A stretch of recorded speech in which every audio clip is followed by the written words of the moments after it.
Retour de notre émission pour la deuxième partie avec que des grands joueurs africains que nous recevons aujourd'hui. Il y a Morley Sylla, ancien international guinéen. Sissi. Morley Sissi. Sissi, oui. Sissi, Morley Sylla, j'ai dit Sylla. Morley Sissi, pardon. C'est avec plaisir. Oui, Morley Sissi, vous avez joué dans quel club pour nos téléspectateurs? Moi, j'ai été formé à la Berrichonne de Châteauroux. Je suis passé par Sedan, Mulhouse. Après, je suis parti en Tunisie 3 ans. Ouais. Je suis rentré il n'y a pas longtemps. Je me suis reconverti. Joueur libre ou bien vous allez vous reconvertir? J'ai arrêté. Vous avez carrément. Un jeune garçon comme vous avez? J'ai eu d'autres plaisirs. J'ai commencé à coacher des gamins. Ouais, 13 ans. J'ai pris goût. Et voilà, je pense que ce métier, vous visez la sélection guinéenne un jour? Pour l'instant, j'essaie de me former. J'essaie de m'inscrire au BE. Là, j'ai la catégorie 17 à l'US Fontenay. Ils sont en excellence, on finit sur une très très bonne saison. J'essaie d'apprendre, de me former. Si j'ai assez de bagages, j'aimerais bien donner ce que mon pays m'a donné, le football, m'apprendre et puis rendre à la jeunesse guinéenne ce qu'ils méritent. Oui, je souhaite aussi pour vous. Je le souhaite également. CR7 est toujours avec nous, CR avec qui nous allons discuter quand même pendant cette deuxième partie tout à l'heure. Et puis bien sûr Roger Itoto, l'ancien grand milieu de terrain qui s'est blessé gravement, je crois, Roger, à un moment dans votre carrière. Oui, le seul grand blessure, et c'est là que j'ai arrêté la carrière, le genou, évidemment. Voilà. Et puis la question du magazine, quelles doivent être les priorités au mois de juillet? Vous n'hésitez pas, vous allez sur nos réseaux sociaux. Et puis je voudrais vous rappeler encore une fois, il ne faut pas hésiter d'aller sur les pages Facebook, Twitter de l'Africa 24 Football Club et puis réagir avec le hashtag Africa 24. Focus sur le football nigérien et ghanéen dans cette émission et c'est le dossier.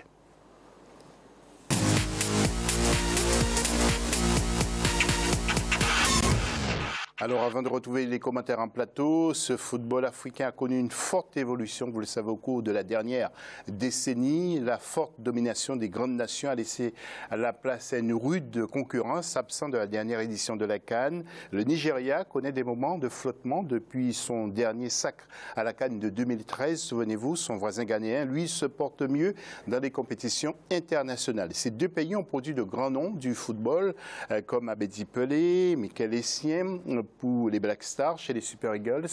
Yao Kocham, Rachid Yekini et Nangro Kanu ont marqué l'histoire par leur performance. Ibrahima Dioumaba pour le dossier et juste après, commentaire en plateau. Au cours de ces dernières décennies, le football africain s'est beaucoup amélioré. La suprématie des grandes nations a laissé la place à une rude concurrence. Plusieurs petites équipes ont émergé. Pendant ce temps, des grandes équipes comme celle du Nigeria ont baissé de rythme et de performance. Malgré son sacre à la CAN en 2013, certains observateurs estiment que le football nigérian reste un peu orphelin de ses grands joueurs. Chaque équipe en Afrique a un temps. Voilà, il y a le nivellement des valeurs. Et quand vous avez notre Kanou, les Ocha, qui laissent une sélection, et qui même sont remplacés par une génération de siens et autres, et que cette génération vous voyez que souvent dans les équipes en Afrique, on a des difficultés. Sur le plan africain, le Ghana est l'une des nations les plus performantes. Présent à tous les grands rendez-vous, les Black Stars n'ont plus gagné de titre en équipe première depuis 1982. Quand vous voyez des sélections nationales qui ont du mal à s'imposer sur la scène continentale, c'est parce qu'au niveau même de leur championnat, non seulement d'abord le championnat n'arrive pas à briller. Et aujourd'hui, la tendance en Afrique, c'est que tous nos joueurs ils sont expatriés, parce qu'il faut revenir à la formation, à la base en Afrique, pour que nos clubs soient forts, nos enfants au niveau des différentes catégories puissent être mieux entraînés, mieux outillés. Lors de la première journée des éliminatoires de la CAN Cameroun 2019 déjà, le Nigeria a été battu par l'Afrique du Sud dans le groupe E à domicile par 2-0. Au même moment, le Ghana a écrasé l'Éthiopie sur le score de 5-0 dans le groupe E. Nous allons faire un focus pour l'instant sur le football nigérian avec le classement du championnat actuellement. Après 25 journées quasiment, c'est l'équipe de Plateau United qui est en tête, nous allons le voir, devant El Kanemi Warriors. Il y a des équipes qui sont très connues aussi dans ce championnat. Enyamba, qui a toujours joué la Coupe des clubs, qui est classée à la 7e place. Il y a Rivers United, qui est toujours en Coupe d'Europe et qui est placé en Coupe des clubs, pardon, qui est classé à la 13e place. Et la dernière, c'est Remo Stars. Alors, Morley, je vais m'adresser à vous. Est-ce que vous suivez, à part le Sénégal, les autres championnats? Et que pensez-vous de ce football nigérien aujourd'hui? Le football nigérien, c'est vrai qu'ils ont connu quelques difficultés ces dernières années. Je ne suis pas régulièrement le championnat local, mais tout ce qui est équipe nationale, que ce soit des jeunes ou les seniors, dès qu'on parle de Nigeria, on a forcément un autre regard dessus. On attend toujours des cas un peu spéciaux, mais pour l'instant, ça disparaît au fur et à mesure. Mais vous pensez que c'est la concurrence qui est devenue rude? C'est pas la concurrence. Je ne sais pas exactement ce qui se passe au Nigeria au niveau du football, mais c'est au niveau local plutôt qu'il faut s'organiser. C'est ça que les autres pays ont essayé de mettre en place. Si ça se passe bien à l'intérieur du pays, forcément, ça se verra sur les équipes nationales. Saher Sen, vous, quel est votre regard sur ce football nigérien? Vous êtes jeune, beaucoup plus jeune? Oui, beaucoup plus jeune, mais comme le collègue... Est-ce que c'est un football que vous connaissez, vous? Pas énormément. Pas énormément, Je sais que c'est vrai sur le plan international, que ce soit en jeunes ou chez les seniors, on a toujours entendu parler du Nigeria, des grands joueurs qu'ils ont produits, mais c'est vrai que sur les dernières années, on entend moins. Donc, on ne sait pas qu'est-ce qui se passe. Peut-être c'est dans l'organisation au Nigeria voilà. Mais voilà, c'est dommage parce que le Nigeria, c'est une grande nation du football.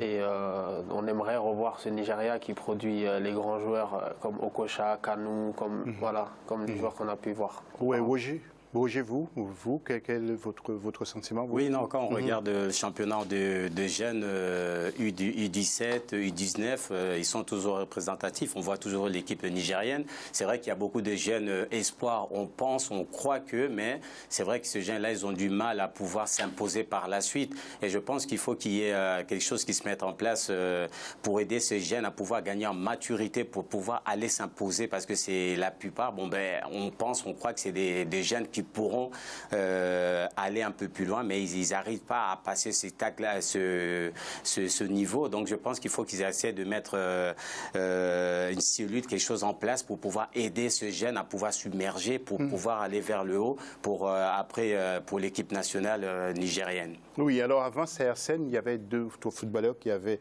adopté une autre coiffure, pas comme la vôtre, vous allez voir, parmi les joueurs nigériens, notamment Taribo West, on va le voir, je ne sais pas s'il a toujours la même coiffure, Augustin Okocha, voilà Taribo West, qui a fait différentes formes de coiffure. Il y a Okocha qui a été très très très bon, vous l'avez connu aussi, Sunday au lycée, et puis il y a Daniel Amokachi aussi, Victor Ikpeba, il y a Kanu également, ce sont des joueurs nigériens qui ont marqué l'histoire. Dès l'enfance, c'est pas ma génération, mais en étant petit, en grandissant, c'est des joueurs comme Kanu qui jouait à Arsenal, Okocha, j'ai connu au PSG quand je suivais le PSG. Donc c'est des joueurs sur la scène européenne que tout le monde connaît. Et c'est des très, très grands joueurs. Ils ont marqué aussi l'histoire du football africain. Oui. Si vous vous baladez dans le métro à Paris, on vous prendra vraiment pour Pogba. Parce que lorsque je vois votre image, vous ressemblez vraiment à Paul Pogba. Nous allons voir maintenant le championnat ghanéen pour que vous puissiez constater que dans ce championnat, le leader s'appelle Wafa. Wafa, c'est tout simplement West Africa Football Academy. C'est une académie du football au Ghana, devant Adouana Stars, et puis des équipes qui ont marqué ce championnat, qui ont marqué ce football ghanéen. Il y a Medeama qui a participé aussi à plusieurs reprises à la Coupe des clubs, et puis la dernière équipe, c'est Bolga All Stars. Roger, un petit mot sur ce football ghanéen. Le football ghanéen, ils sont toujours là, puisque la preuve, dans tous les championnats, on les voit, ils sont représentatifs. Et puis, c'est vrai qu'on n'en parle pas énormément du championnat ghanéen, mais ils arrivent toujours à nous ramener des joueurs qui arrivent à pouvoir sortir. Et puis, pour moi, je ne suis pas inquiet par rapport au football ghanéen. Tout se passe bien. C'est vrai que j'aurais voulu voir beaucoup plus des équipes équipes pour les Ligues des Champions, Coupe de Confédération. On a du mal à voir. Là, par contre, c'est un peu plus difficile pour les équipes ghanéennes. Mais sinon, l'équipe nationale ghanéenne se porte très bien, à merveille. Et puis, bon, ben, toujours des grands joueurs qui sont sortis de ce pays. Et donc, pour moi, le football ghanéen ne pose aucun problème au niveau international. Voilà, eh bien, vous êtes un peu plus jeune. On va vous montrer quelques images, messieurs, notamment Morley Cissé et CR7, quelques joueurs qui ont marqué ce football ghanéen. Nous allons voir, par exemple, le gardien Robert Mansa, qui est un peu plus vieux. Il y a Abedi Pelé, bien sûr, hein, donc qu'on n'a plus à présenter. Ibrahima Sondé. Il y a Charles Akonor également, parmi les défenseurs Apia. Il y a un autre milieu, c'était Stéphane Apia, défenseur Bafoé, et Anthony Yeboah, qui était également un défenseur. Est-ce qu'il y a des noms qui vous ont marqué, qui vous sonnent, qui vous disent quelque chose? Abedi Pelé. Oui, Abedi Pelé, bien sûr. Ça, c'est sûr. En étant petit, beaucoup de vidéos de l'OM. Donc, ouais, Abedi Pelé, c'est un joueur aussi qui a marqué. Son style, sa manière de jouer. Surtout Stéphane Apia aussi. Et qui jouait le même poste que vous, attaquant, Abedi Pelé. Attaquant, oui. Et Apia aussi, qui nous a marqué durant la Coupe du Monde 2010. Bon, un très grand joueur aussi. Oui. Morley, si c'est vous, le football ghanéen pour vous? C'est Abedi Pelé. C'est Abedi Pelé. Ça nous a tous fait rêver. Et le football ghanéen, vous venez de souligner tout à l'heure que c'est une académie qui est à la tête du championnat. Mais ça explique tout. La formation à la base, on remonte. Si eux, ils sont mis là, ce n'est pas le hasard. En Guinée, on devrait faire la même chose aussi, développer les académies. Parce que le football guinéen marche. Il manque quelque chose. On reprend à la base. On a eu la chance d'avoir un président qui aime le football, qui investit énormément, qui est en train de faire de très beaux gestes en Guinée. L'école de foot, le championnat, le Roya, ils sont là, ils sont pas là par hasard aujourd'hui, grâce à lui. Il met beaucoup d'argent. Mais votre talent vient d'où? C'est le football de rue, vous? Le talent, oui, ça vient de la rue. Et vous avez joué, vous avez démarré dans la rue, dans les rues? J'ai démarré dans la rue. J'ai joué sans le chaussure. Je me suis blessé, mais j'ai insisté. Et le football m'a amené jusqu'ici. Et comment vous avez été repéré? Par la chance. Il y a une question de chance aussi. De Bordeaux, qui m'ont fait venir en Europe. Ça ne s'est pas fait avec eux, mais bon, d'autres ont profité pour me voir et ça s'est fait avec eux, donc tant mieux. Oui, on parlera de vous tout à l'heure, parce que vous avez un match de gala en région parisienne et puis c'est l'occasion aussi pour les téléspectateurs qui nous regardent de venir vous voir jouer. Je vais me tourner vers le jeune CR7. Vous avez un petit mot à rajouter? Je veux dire par rapport au football guinéen, c'est vrai qu'on va jouer, il y a des très très bons joueurs comme vous l'avez bien dit. C'est vrai qu'il manque certains joueurs d'expérience dans cette équipe-là parce que c'est des jeunes qui sont tellement talentueux. Mais s'ils sont entourés des joueurs Chevrolet, beaucoup d'expérience, je pense que cette équipe-là, l'équipe nationale, pourra aller très loin. Oui. CR7, vous avez été découvert comment? Vous avez été grandi en région parisienne. Votre père joue au Paris Saint-Germain. Oui, au Paris Saint-Germain. Rappelez-nous le nom. Omar Guessen. Donc, mais à un moment, j'ai Vous êtes sénégalais? Sénégal. Oui, je suis sénégalais aussi. J'ai grandi au Sénégal une partie de mon enfance. Donc c'est là-bas que j'ai appris à jouer au foot. Diambars, vous n'avez jamais... Diambar, non, Diambar, ça a été créé il y a quelques années. C'est pas de notre génération. Mais moi, j'ai appris à jouer aussi dans la rue, au Sénégal, en jouant pieds nus, avec des chaussures. Voilà, c'est comme ça. Jamais de sélection, si? Non, jamais de sélection. Et pourquoi? Jamais de sélection. Bon, à un moment, j'ai été approché pour jouer, mais j'ai une blessure grave au genou, les ligaments. Donc, c'est ce qui m'a freiné un peu, mais voilà, c'est... Pendant ces vacances, est-ce que ça vous arrive d'aller, par exemple, prendre un bain de foule à Dakar?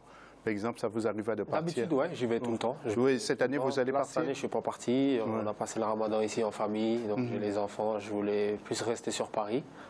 Donc, voilà, on est resté sur Paris. Mais j'espère bientôt, les prochaines vacances, on ira voir la famille. Parce qu'on parle du ramadan. Pendant le ramadan, vous souffrez, vous les footballeurs, beaucoup? C'est difficile, hein, c'est difficile, c'est pas facile. Bon, j'essaye de le faire sans mentir pendant les entraînements, mais les jours de match, j'évite de le faire pour rattraper après. Mais c'est vrai qu'avec les entraînements, il y a la chaleur et tout, on s'entraîne le matin, donc c'est avec les efforts qu'il faut faire.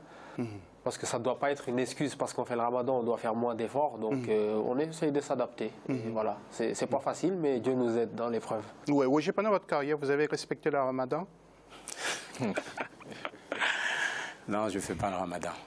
Vous ne faisiez pas le ramadan? Non, je ne fais pas le ramadan, non. Ouais. Vous êtes sûr, Roger?